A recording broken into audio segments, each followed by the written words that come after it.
So I'll start with this. A couple of years ago, an event planner called me because I was going to do a speaking event. And she called and she said, I'm really struggling with how to write about you on the little flyer. And I thought, well, what's the struggle? And she said, well, I saw you speak, and I'm going to call you a researcher, I think, but I'm afraid if I call you a researcher, no one will come because they'll think you're boring and irrelevant. And I was like, okay. And she said, but the thing I liked about your talk is, you're a storyteller, so I think what I'll do is just call you a storyteller. And of course, the academic, insecure part of me was like, you're going to call me a what? And she said, I'm going to call you a storyteller. And I was like, oh, why not Magic Pixie? I was like, let me think about this for a second. And so I tried to call deep on my courage, and I thought, I am a storyteller. I'm a qualitative researcher. I collect stories. That's what I do. And maybe stories are just data with a soul, and maybe I'm just a storyteller. So I said, you know what? Why don't you just say I'm a researcher storyteller? And she went, there's no such thing. So I'm a researcher storyteller. And I'm going to talk to you today. We're talking about expanding perception. And so I want to talk to you and tell some stories about a piece of my research that fundamentally expanded my perception and really actually changed the way that I live and love and work and parent. And this is where my story starts. When I was a young researcher, doctoral student, my first year I had a research professor who said to us, here's the thing, if you cannot measure it, it does not exist. And I thought he was just sweet-talking me. I was like, really? And he's like, absolutely. So you have to understand that I have a bachelor's in social work, a master's in social work, and I was getting my PhD in social work. So my entire academic career was surrounded by people who kind of believed in the life's messy, love it, and I'm more the life's messy, clean it up, organize it, and put it into a bento box. And so to think that I had found my way, to found a career that takes me, really one of the big sayings in social work is lean into the discomfort of the work. And I'm like, knock discomfort upside the head and move it over and get all A's. That was my mantra. So I was very excited about this. And so I thought, you know what? This is the career for me because I am interested in some messy topics, but I want to be able to make them not messy. I want to understand them. I want to hack into these things that I know are important and lay the code out for everyone to see. So where I started was with connection, because by the time you're a social worker for 10 years, what you realize is that connection is why we're here. It's what gives purpose and meaning to our lives. This is what it's all about. It doesn't matter whether you talk to people who work in social justice and mental health and abuse and neglect. What we know is that connection, the ability to feel connected, is neurobiologically, that's how we're wired. It's why we're here. So I thought, you know what? I'm going to start with connection. Well, you know that situation where you get an evaluation from your boss and she tells you 37 things that you do really awesome and one thing that you can't, an opportunity for growth. And all you can think about is that opportunity for growth, right? Well, apparently this is the way my work went as well, because when you ask people about love, they tell you about heartbreak. When you ask people about belonging, they'll tell you their most excruciating experiences of being excluded. And when you ask people about connection, the stories they told me were about disconnection. So very quickly, really about 6 weeks into this research, I ran into this unnamed thing that absolutely unraveled connection in a way that I didn't understand or had never seen. And so I pulled back out of the research and thought, I need to figure out what this is. And it turned out to be shame. And shame is really easily understood as the fear of disconnection. Is there something about me that if other people know it or see it, that I won't be worthy of connection? The things I can tell you about it, it's universal. We all have it. The only people who don't experience shame have no capacity for human empathy or connection. No one wants to talk about it, and the less you talk about it, the more you have it. What underpinned this shame, this I'm not good enough, which we all know that feeling. I'm not blank enough. I'm not thin enough, rich enough, beautiful enough, smart enough, promoted enough. The thing that underpinned this was excruciating vulnerability. This idea of, in order for connection to happen, we have to allow ourselves to be seen, really seen. And you know how I feel about vulnerability. I hate vulnerability. And so I thought, this is my chance to beat it back with my measuring stick.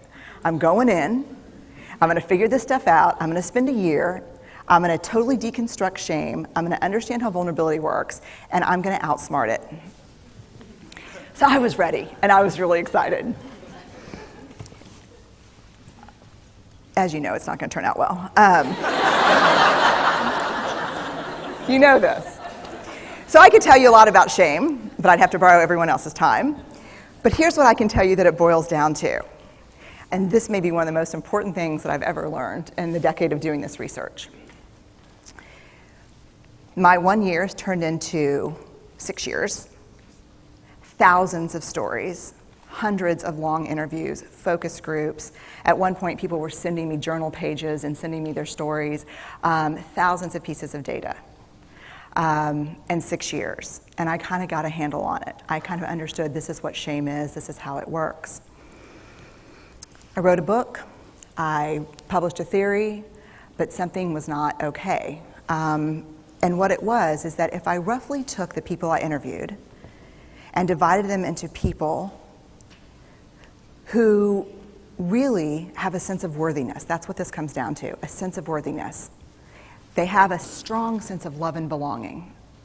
And folks who struggle for it, and folks who are always wondering if they're good enough.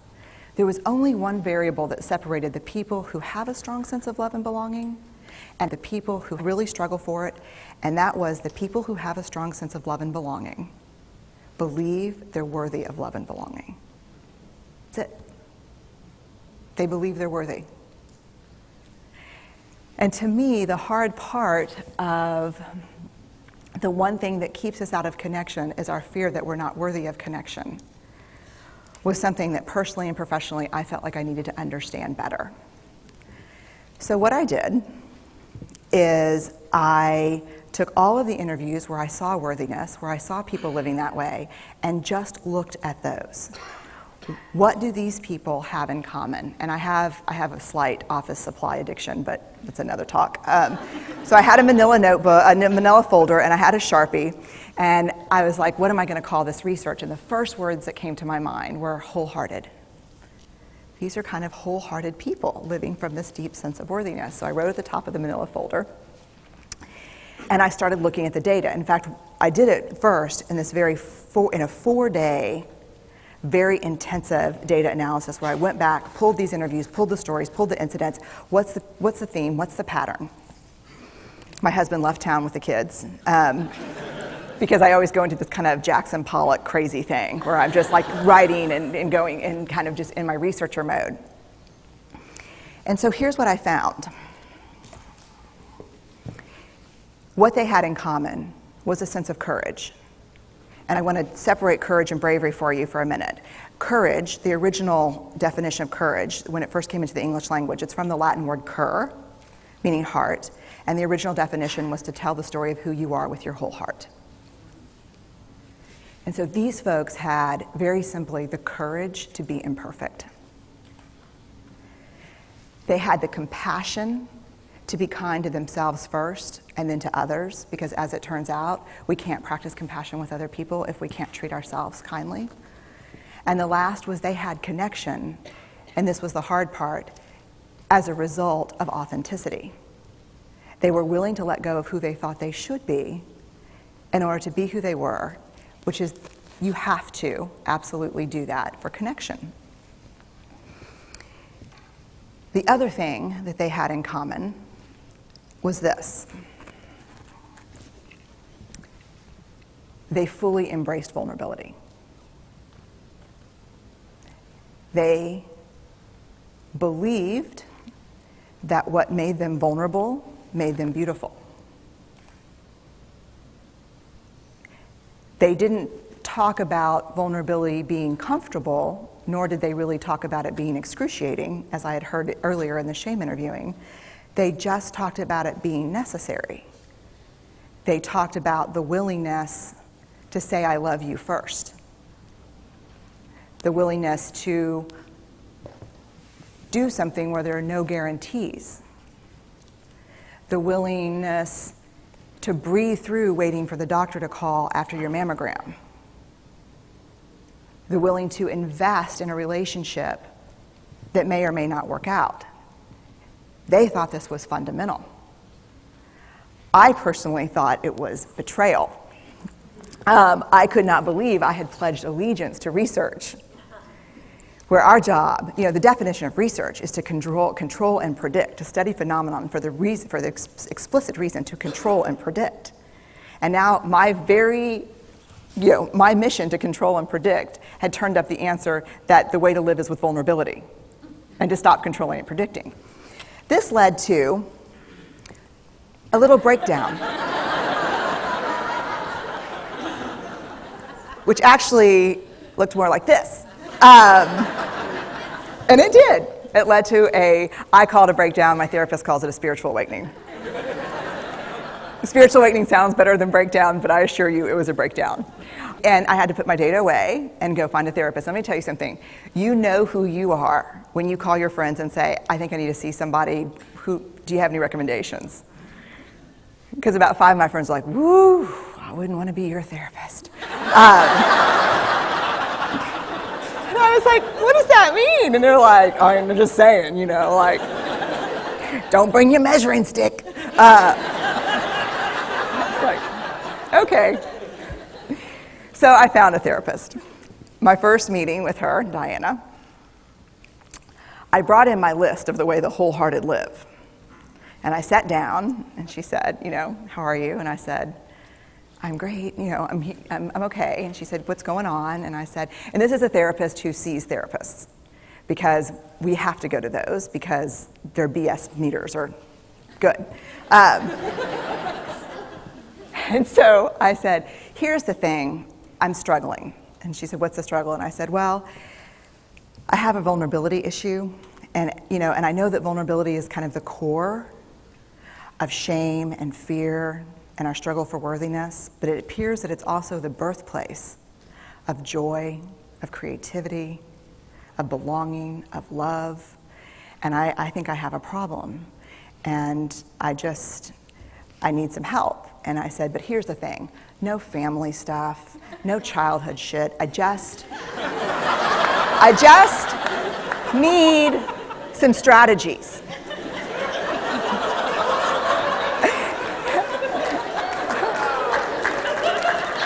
Thank you.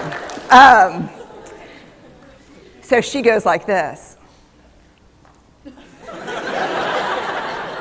And then I said, it's bad, right? And she said, it's neither good nor bad.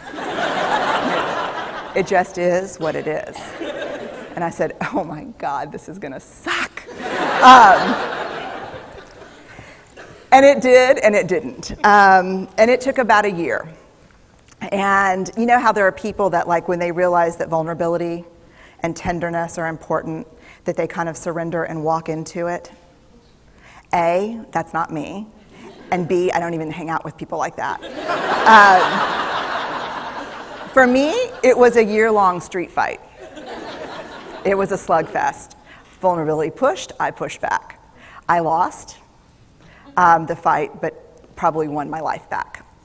And so then I went back into the research and spent the next couple of years really trying to understand what the wholehearted, what the choices they were making, and what are we doing with vulnerability? Why do we struggle with it so much? Am I alone in struggling with vulnerability? No. So this is what I learned. We numb vulnerability. When we're waiting for the call, it was funny, I sent something out on Twitter and on Facebook that says, how would you define vulnerability? What makes you feel vulnerable? And within an hour and a half, I had 150 responses. Because I wanted to know, what's out there. Having to ask my husband for help because I'm sick and we're newly married. initiating sex with my husband, initiating sex with my wife, being turned down, asking someone out, waiting for the doctor to call back, getting laid off, laying off people. This is the world we live in. We live in a vulnerable world. And one of the ways we deal with it is we numb vulnerability. And I think there's evidence, and it's not the only reason this evidence exists, but I think that it's a huge cause. We are the most in debt, obese, addicted, and medicated adult cohort in U.S. history. The problem is, and I learned this from the research, that you cannot selectively numb emotion. You can't say, here's the bad stuff. Here's vulnerability, here's grief, here's shame, here's fear, here's disappointment. I don't want to feel these. I'm going to have a couple of beers and a banana nut muffin. I don't want to feel these. And I know that's knowing laughter. I hack into your lives for a living. I know that's, God.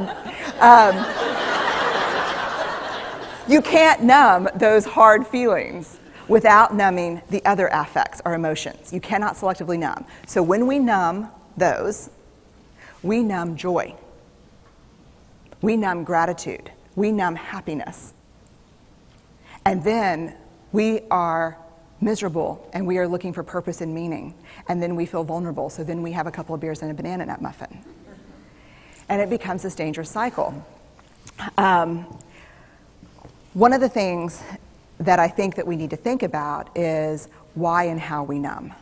And it doesn't just have to be addiction. The other thing we do is we make everything that's uncertain, certain. Religion has gone from a belief in faith and mystery to certainty. I'm right, you're wrong, shut up. That's it. Just certain. The more afraid we are, the more vulnerable we are, the more afraid we are. This is what politics looks like today. There's no discourse anymore. There's no conversation. There's just blame. You know how blame is described in the research? A way to discharge pain and discomfort. We perfect. If there's anyone who wants their life to look like this, it would be me. But it doesn't work, because what we do is we take fat from our butts and put it in our cheeks. Which just, I hope in 100 years people will look back and go, wow. You know? And we perfect, most dangerously, our children. Let me tell you what we think about children. They're hardwired for struggle when they get here. When you hold those perfect little babies in your hand, our job is not to say, look at her, she's perfect. My job is just to keep her perfect, make sure she makes the tennis team by 5th grade and Yale by 7th grade. That's not our job. Our job is to look and say, you know what? You're imperfect and you're wired for struggle, but you are worthy of love and belonging. That's our job. Show me a generation of kids raised like that and we'll end the problems I think that we see today. We pretend that what we do doesn't have an effect on people. We do that in our personal lives. We do that corporate, whether it's a bailout, an oil spill, a recall. We pretend like what we're doing doesn't have a huge impact on other people. I would say to companies, this is not our first rodeo, people. We just need you to be authentic and real and say, we're sorry, we'll fix it. But there's another way, and I'll leave you with this. This is what I have found. To let ourselves be seen, deeply seen, vulnerably seen. To love with our whole hearts, even though there's no guarantee. And that's really hard, and I can tell you as a parent, that's excruciatingly difficult. To practice gratitude and joy in those moments of kind of terror when we're wondering, can I love you this much? Can I believe in this passionately? Can I be this fierce about this? Just to be able to stop and instead of catastrophizing what might happen, to say, I'm just so grateful. Because to feel this vulnerable means I'm alive. And the last, which I think is probably the most important, is to believe that we're enough. Because when we work from a place, I believe, that says, I'm enough, then we stop screaming and start listening. we're kinder and gentler to the people around us, and we're kinder and gentler to ourselves. That's all I have. Thank you.